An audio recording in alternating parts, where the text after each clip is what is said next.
بسم اللہ الرحمن الرحیم۔ ناظرین، آج کا چوتھا ویلاگ اور صفحہ 250 اور 251 ہے، اور خلاصہ تفسیر محربت آیات۔ معارف القرآن جلد اول سورۃ الفاتح سے لے کر سورۃ البقرہ پارہ اول تا پارہ تیسرا رکوع 8واں، حضرت مولانا مفتی محمد شفیع صاحب عثمانی رحمۃ اللہ علیہ، جو کہ مفتی اعظم پاکستان ہے، رائٹر ہیں اس کتاب کے۔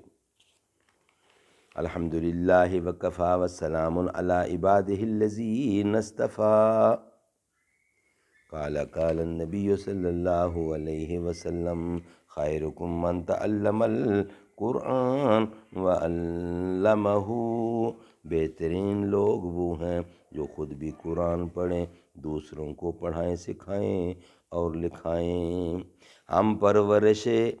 ہم پرورش لوح و قلم کرتے رہیں گے، جو دل پر گزرتی ہے رقم کرتے رہیں گے۔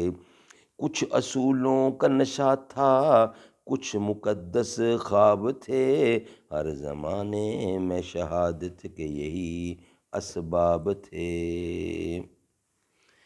خلاصہ تفسیر محربت آیات، یہ ہیڈنگ ہے جو پیچھے آیات پڑھ چکے ہیں۔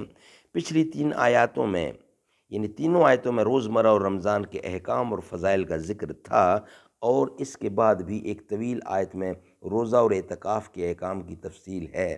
درمیان کی اس مختصر آیت میں بندوں کے حال پر حق تعالیٰ کی خاص عنایت، ان کی دعائیں سننے اور قبول کرنے کا ذکر فرما کر اطاعت احکام کی ترغیب دی گئی ہے، کیونکہ روزہ کی عبادت میں رخصتوں اور سہولتوں کے باوجود کسی قدر مشقت ہے۔ اس کو سہل کرنے کے لیے اپنی مخصوص عنایت کا ذکر فرمایا کہ میں اپنے بندوں سے قریب ہوں، جب بھی وہ دعا مانگتے ہیں میں ان کی دعائیں قبول کرتا ہوں اور ان کی حاجات کو پورا کرتا ہوں۔ ان حالات میں بندوں کو بھی چاہیے کہ میرے احکام کی تعمیل میں کچھ مشقت بھی ہو تو برداشت کر لیں۔ اور امام ابن کثیر نے اس درمیانی جملہ ترغیب دعا کی حکمت بتلائی ہے کہ اس آیات نے اشارہ کر دیا کہ روزہ کے بعد دعا قبول ہوتی ہے، اس لیے دعا کا خاص اہتمام کرنا چاہیے۔ حضور اکرم نے ارشاد فرمایا، للصائم عند فطرہ دعوۃ مستجابۃ، یعنی روزہ افطار کرنے کے وقت روزہ دار کی دعا قبول ہوتی ہے۔ سبحان اللہ، سبحان اللہ۔ اس لیے حضرت عبداللہ بن عمر افطار کے وقت سب گھر والوں کو جمع کر کے دعا کیا کرتے تھے۔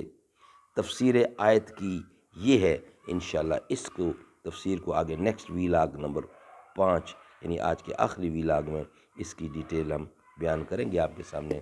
آج کے ہمارے 4 ویلاگ ہمارے کمپلیٹ ہوئے، 5واں ویلاگ ہم انشاءاللہ لا رہے ہیں آخر میں۔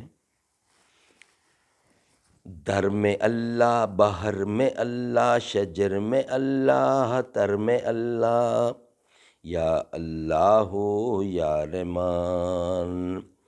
منزل میں اور سفر میں اللہ، تاروں میں اور قمر میں اللہ، صدیق اور عمر میں اللہ، عثمان و حیدر میں اللہ، کعبے کی تعمیر میں اللہ، قرآن کی تفسیر میں اللہ، حیدر کی شمشیر میں اللہ، صبر میں اللہ، شبر میں اللہ، صبر میں اور شبیر میں اللہ، شبر میں اور شبیر میں اللہ، اکبر کی تنویر میں اللہ، آمنہ کی تقدیر میں اللہ، عائشہ کی تطہیر میں اللہ، لا الہ الا اللہ، یا اللہ یا رحمان۔